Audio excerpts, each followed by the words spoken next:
Good morning and welcome. It's time for our entertainment segment. And the best part of the entertainment segment is always the introduction. I'd like to introduce to you our very own model, producer, writer, and also entertainment enthusiast. Did I mention model? Miss Zainab Osai. How are you? I'm fine. How are Welcome. you? Good to have you Good here. to have you too. It's always about the smile.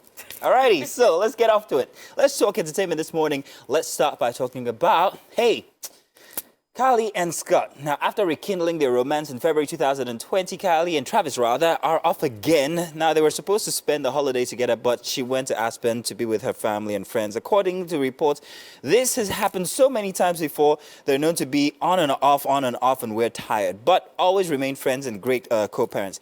News that the duo called it quits came after Jenna took her and Scott's 4-year-old daughter, Stormy, to New Year's getaway to Aspens, Colorado, with her friends Hailey Bieber, Justin Bieber, and also, who else again? I can't remember. However, what are we expecting? When are we expecting them to break up again is the big question now. What do you think, these celebrities? At this point, I don't know what she's doing. I'm beginning to believe the Kardashian curse at this point, when it just looks like they cannot keep a man. What is the Kardashian curse? I mean, every man that steps into their life, they don't last, and when they're about to leave, it looks like they're losing their minds. It's a trade-off. Do you see this trade-off? The trade-off is this: once you step into the Kardashian family, yes, you're definitely going to lose your mind, but then again, you will remain ever popular after. Forever be relevant, though. Exactly. Yes. So it's like selling your soul to the devil. Exactly. You're damned, but you're going to be rich. Yes, exactly. I'm tired. I mean, they should just be good co-parents, at least, for the kids. Yeah, well, I'm really tired. I'd like to also think that everything that they do is also engineered. Obviously. They've not remained relevant because they are just leaving it to chance. They're doing it because it's all strategy. They're like, okay, so who's going to break up next month? They're Jenna? actually very calculative. You guys are going to stage a breakup and then come back together in like 2 months? Exactly. Is that okay? You guys fine with that? That's what I think. Exactly. So it's really not reality as was what brought them to fame. It's kind of like... I can't remember the term, but it's orchestrated reality. Let's put it that way, for lack of a better term. Well, I love Kylie. Oh, yeah. I can get it right. She's actually my favorite Kardashian. I actually do too, but I can't say that because I'm married. Oh my God, Mazzino.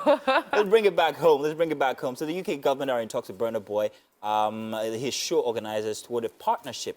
Now, they were impressed with the success of Burna Boy's Lagos Loves Damini January 1st show, the one where he insulted the rest of Nigeria. And the UK government has begun talks with its organizers towards exploring a partnership that would shore up entertainment sector in Nigeria. Our steps towards the partnership kicked off in a meeting held at the British Deputy High Commission in Lagos on Friday. Does this excite you, do you think? Do you think this is another feather to his cap? Do you think his head is going to explode because it's getting bigger from all the Obviously, accolades? we should expect Burna Boy's head to be exploding anytime soon, but you have to give it to the guy. Just look at last year. I mean, he sold out at the O2 Arena. He saw that at this New York, I can't remember the name of that particular center, selling over 3 billion tickets. Yeah. So you only expect that they want to be in partnership with Nigerian government, and they're going to use Burna Boy as an ambassador to actually bring other artists together to have something to do when it comes to Afrobeats and the music. So yeah, big ups to Burna Boy. Honestly, he deserves it. And expect him to insult us more. Definitely. Let's touch on that for a minute. Do you think that he's going to need better PR that's going to perhaps, or maybe reorientation regarding his interaction with fans? We made him what he is. Exactly. His current, his last week, was it last week? 2 weeks ago, from January 1st, from January his 1st. outburst, even though I still think that it was a bit kind of like friends talking to friends type thing, was something that people were very irritated by. If this continues, what do you think it's going to do for his brand going forward? I don't think it's going to do anything for Burna Boy's brand because, first and foremost, we are not his only audience. Okay. Remember that. I mean, his audience is now global. Yeah. So trust me, if he decides not to step foot into any concert in Nigeria, Burna Boy will be fine. But we accommodate the nonsense that artists do here in Nigeria. And I mean, look at what Machala did last year. Okay, fine. Now, listen to this. Now, you say that we're not his only audience. He can do that here in Nigeria. Can he do that outside the country and get away with it? That's oh my the God, question. Burna Boy is the sweetest artist out there. Oh, but we are rubbish, so that's why he's rubbish to us. Yeah. I mean, you guys are not the only ones giving him his money. You should remember that. We were practically not the ones giving him his money. He's getting his money from international, what's it called? But it's rather unfair because you started here, and these are the people that made you relevant. I don't really care about... He still managed to actually give them a show, though. Say again? He gave them a show. He did. Yes. Which is very fun. And that's why I say we're too accommodating. After being Burna Boy has always been arrogant, Mazino. he's fantastic when it comes to performance. Yes. Interpersonally or him and people. Always been arrogant. Expect that from Burna Boy. It's never going to change. That's Okay. just the truth. Well, I don't know. Just love his music. Leave his character out of it. I will try. I do love his music. I Yeah. still think that Twice as Tall is biggest, best album of Same here. Of his career and many other Nigerian Afrobeats careers.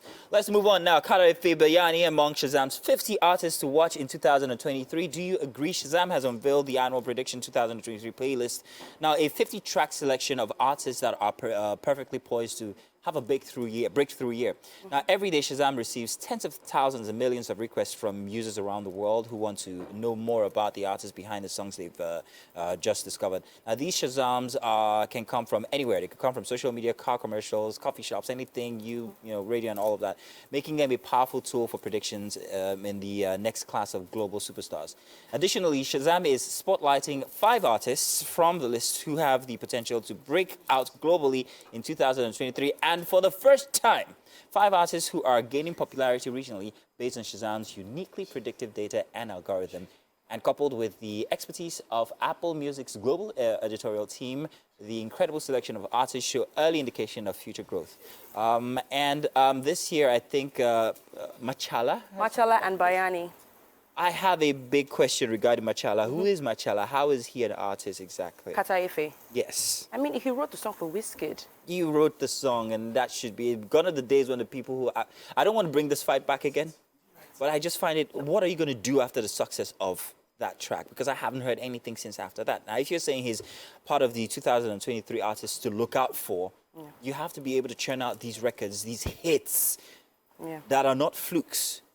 Based on what I saw from that track or that record, it was, forgive me and I stand to be corrected, it was rather a fluke. He did not write the song though. Yeah, he did not write it. And he actually featured Berry Tiaga on that song. And to think that it was a whole ruckus with him and Berry Tiaga who owned the song, who didn't own the song, and he kept spitting all over social media. Ooh, you went there. Oh, Jesus Christ. This is why they need to help people like Una. You just did it.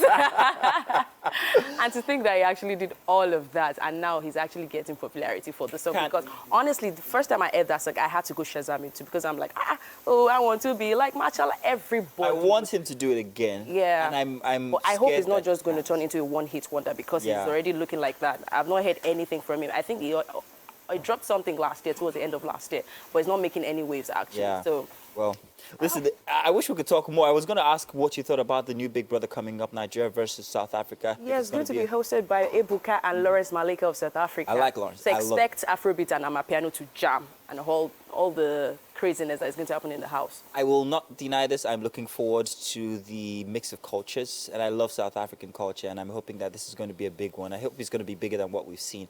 However, I would like, and I would hope that they would add a little bit of intellect this time, because the last entry for Big Brother was devoid of Oh my God, Mazino. Yes, I said that. I didn't say it. You said that too. I said it. So a bit more substance, please, this time. But I'm looking forward. I am too. Big fan of some very few of the past entrants. They'll come for you, like Mazino. Khalid. I think Khalid should have won. They will come for you. But, hey, bring it on! They will come for you. And I'm not there, guys. I am not there. It's so good.